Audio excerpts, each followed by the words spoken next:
A lot of questions about being a musician in LA and whether moving to LA is the right idea for you. Keep watching to find out. I'll let you know.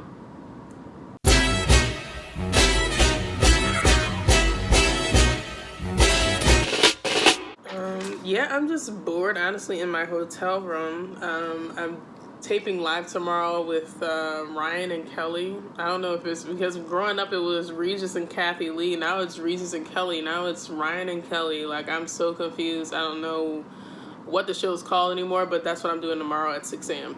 But I thought it would be a very useful blog or vlog if I were to talk about my journey and talk about what it was like as for me starting out in LA before all of the nice big things happened for me. Okay? So this is a walk down memory lane for me. So forgive me if I'm a little bit unorganized with my thoughts. I'm just going on a journey here.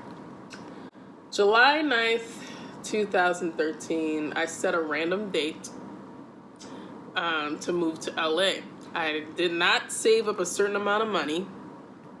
I did not have any sort of contacts per se. I had all these like maybes in my mind of things that might work.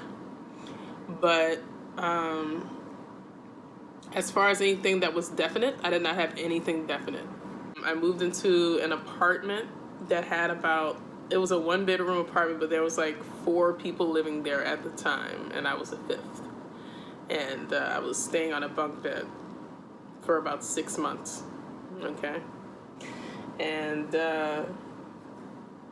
my goal back then was to get signed to a publishing deal by a major record label. I knew I wanted to be a music producer, and I wanted to have #1 hits on the Billboard charts. Okay, that was my goal.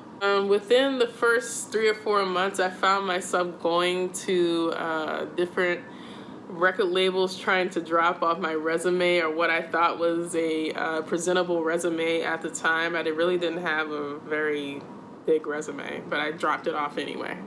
So like Capitol Records, Atlantic Records, all of the record labels, I walked in with my resume and left it at the front desk. Within 6 months, my goal came true. I was dating actually someone at the time who had a contact over at Atlantic Records that they were trying to break through, and he gave it to me to see if I would give it a try and maybe it would work out for me, and it turns out that it actually did.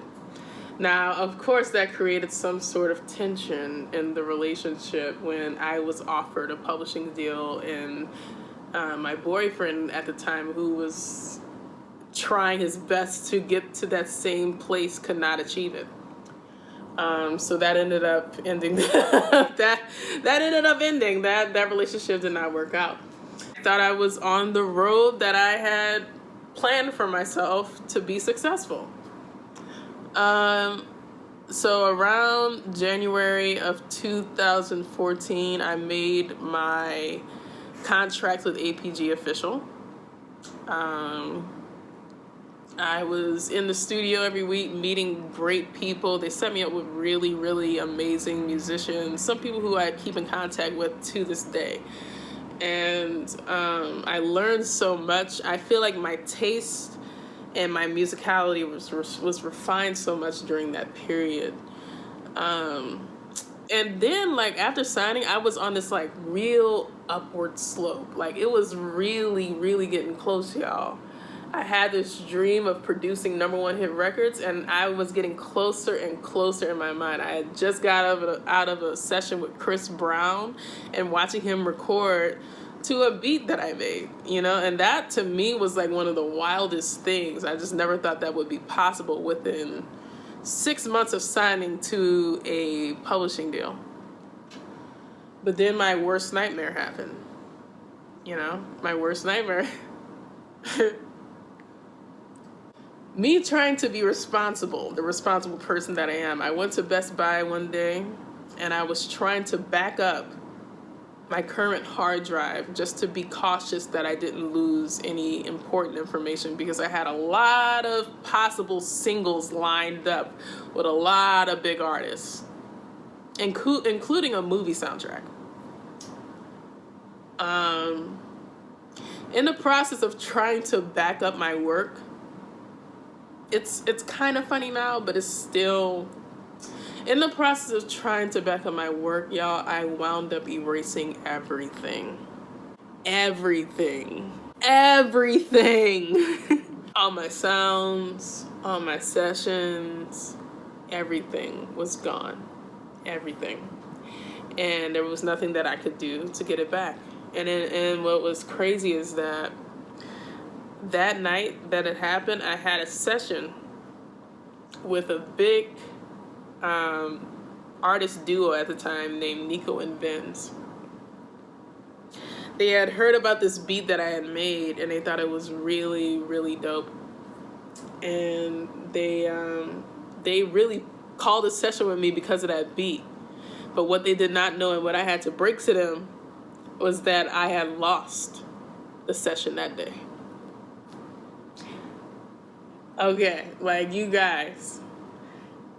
After that happened, my upward slope went...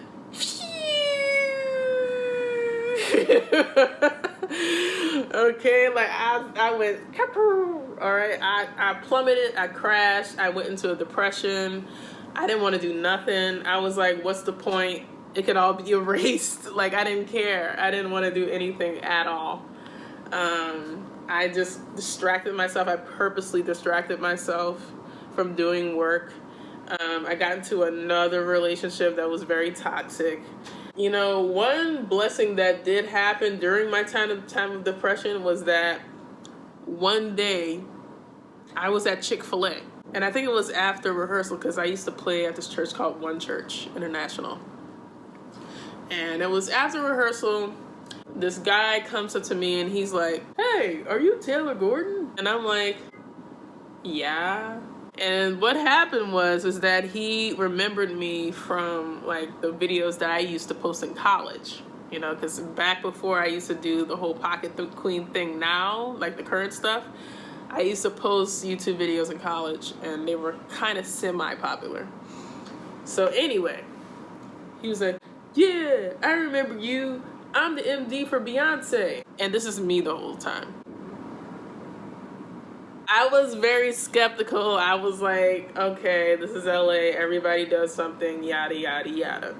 He's like, "Yeah, give me your contact info. I would love to keep in touch with you." And I was like, okay. And so I gave him my contact info, and I didn't hear from him for a full-blown year.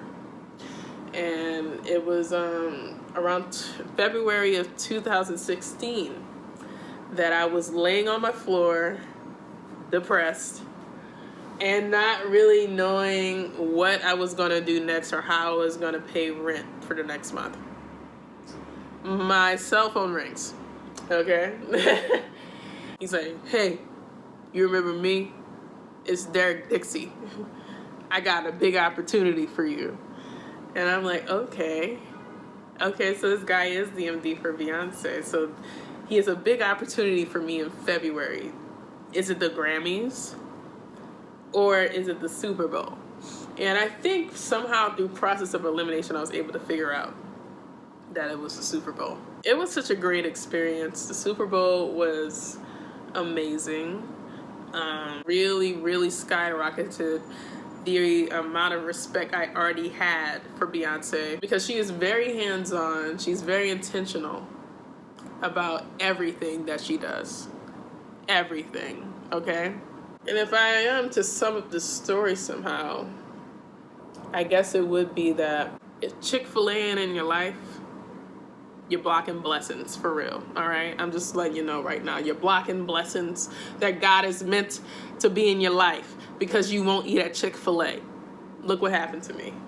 Anyway, moving forward, that was a great thing that happened, but I was still in a slump. I was still in a depression, and I really didn't get out of it until about 2017, the beginning of 2017. And around this time, one of my friends from Berkeley hit me up, who is now a pretty prominent musical director. And he asked if I was interested in touring with an artist. She was a new budding artist by the name of Dea. And I was like, yeah, like, you know, like the whole big time #1 hit producer thing didn't work out. I'm going to give touring a try, you know? So I did that. And, you know, I had fun. I partied hardy and I didn't do it right, but I had fun. And it was a lot of fun. But I found myself in a predicament after it was all done, which is like, now how am I going to make money? I was tired of being in a situation where I was constantly wondering how I was going to make money. I felt the same way when I was in my publishing deal. It was like I was constantly going to these sessions, spending money to do work and not get paid. It didn't make any sense to me. It was just like, what is this? Like, I don't get how I get paid one time this advance, and then from there I'm just paying out of pocket to work. Like that, it just, you know, it just wasn't adding up to me. And also the whole touring thing wasn't adding up to me, that I was just like scrounging around hoping for the next big gig to fall on my lap, you know? But I had heard about this one audition that was coming up shortly after my touring was over. And I went to it and I learned the music as best as I could. But I remember leaving feeling like I did not get that audition. Didn't get the audition. And I remember it really frustrated me because I was like, man, now what am I going to do? I'm tired of being in a situation where I don't know what I'm going to do. I'm getting too old for this, you know? So I decided to go to this practice room that I decided to start renting out at the beginning of the year. And I decided to let off some steam by learning some music verbatim, because that's what I felt like I did for this audition. I learned the music verbatim, and I felt like it was crazy that even though I learned the music verbatim, that still wasn't good enough. And I was just like, how is that not good enough? I'm playing the music how it's meant to be played. Isn't that the best thing you can do as a musician, you know? And so I went into the lockout to learn some music verbatim. I wanted to learn the verbatim beats that were being played on the record, and I wanted to do it to songs that I had never bothered to learn. And the song that I chose that night was 777 9311, because people were saying like, oh, it's too hard to play on drums. Oh, like no one can really play that beat. I had just seen all these things online that had said that, and I was just like, really? Where? You know, like, yes, it's possible, and I'll prove it, you know? So I went into the lockout for about 4 hours, and I just practiced away at this beat. And it didn't sound that great after 4 hours. So I played what I had learned so far. I recorded it so I would remember.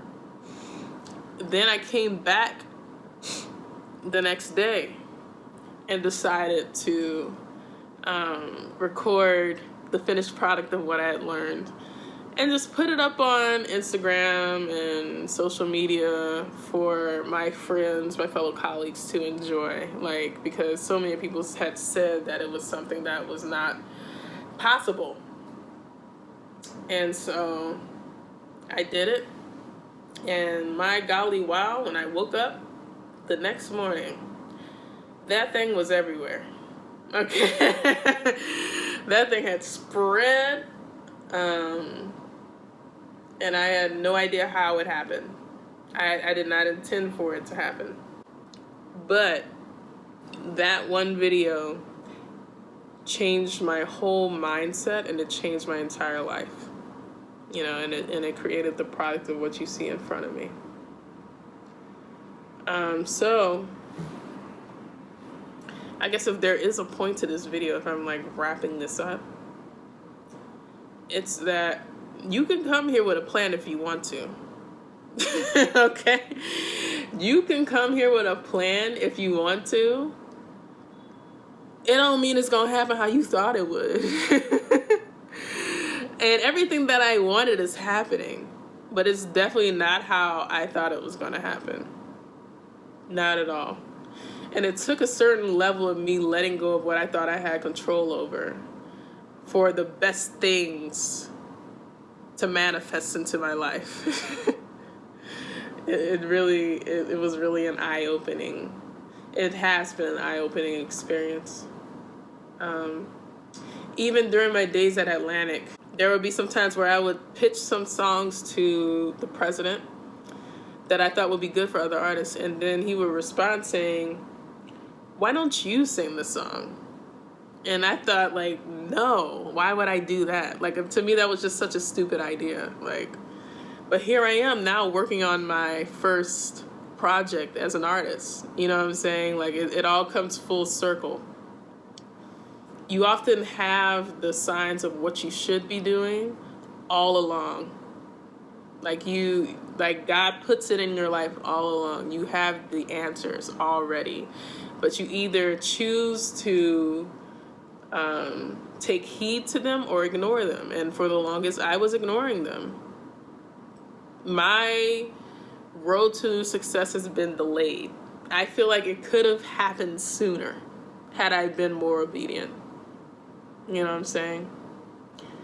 So I would say to be intentional. Be intentional with your move out here. But at the same time, you have to trust the process. You have to trust God. He's the only one that's in control. The only one. And anytime that I've tried to go against that process, I have fallen flat on my face. Okay? And that's me keeping it 100 with you. Trust the process. And that's really all I have to say. I think that really wraps up my story. And yeah. If you have any questions, feel free to let me know. But that's what happened. I'm thinking, I keep saying that because I'm like, am I leaving anything out? Not really. That's what happened. That's where I'm at right now. Working on my album. And I'm going to give that a try. And see if I can make my dreams come true of being a #1 hit producer on my own work. And if not, maybe it'll create the opportunity for me to work on other people's work and be a #1 hit producer that way. But I thank God that He allowed me to free up my publishing and that He allowed me to do things the right way.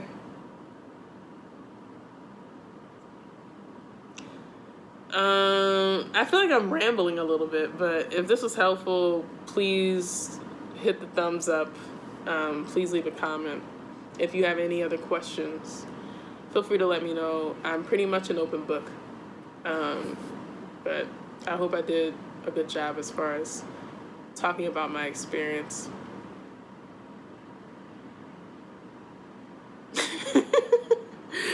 Maybe in the next video, what I'll do is I'll create a more outlined thing. But there's no outline. I don't believe in it. I don't believe that there's an outline. Everyone is different. Everyone's story is different. So if I were to create an outline for like what you should do if you move to LA, I'd be pretty much lying to you because it's not what I followed. Yet I'm still here. So feel free to message me. Love y'all. PQ out.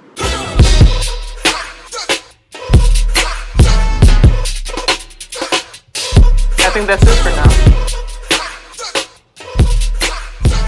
Pocket Queen out.